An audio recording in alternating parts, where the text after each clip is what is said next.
Hi everyone, Mark Leeming here. Now the battery on my external mic has died, and so I'm relying upon the microphone in the camera here. Hopefully you'll be able to hear me okay. Now, while the contents of this video, any believer of any age can benefit from it, but I really want to speak to older Christian men. Older Christian men such as myself who aren't in full-time ministry. Older Christian men who may be wondering then, okay, so what's God's purpose? What's God's will for my life?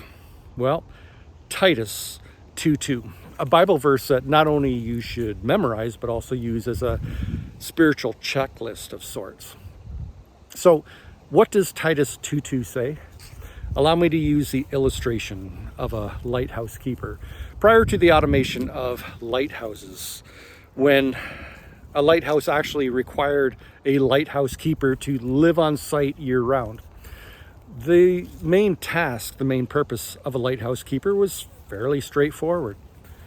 Always keep that light on. Never let it go out, because people's lives depended upon it.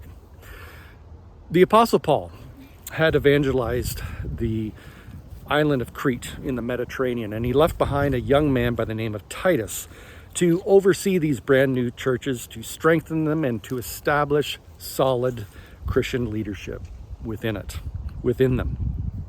And in Paul's letter to Titus that we have in the New Testament, Paul's requirements for someone who can be in church leadership, it's really quite interesting, because Paul didn't say to Titus, seek out men who were the most eloquent. Seek out men who had the greatest managerial skills. Seek out those with the most charisma.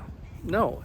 Instead, Paul clearly instructed Titus to seek out those with the greatest character. Seek out those who actually practice what they preached. And this expectation for this high expectation for church leaders, it extended well beyond church leaders, beyond pastors, teachers, evangelists, etc., but to all older Christian men as well. In Titus 2:2, Paul said, instruct the older men to be temperate, to be worthy of respect, to be self-controlled, to be strong in faith, in love, and endurance.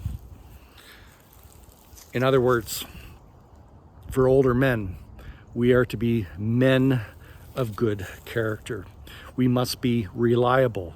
We must be, with our lives, we must practice what we preach.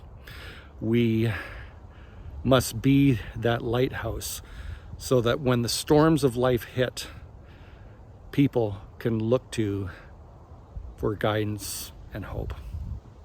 Titus 2:2, Paul said, instruct the older men to be temperate, to be,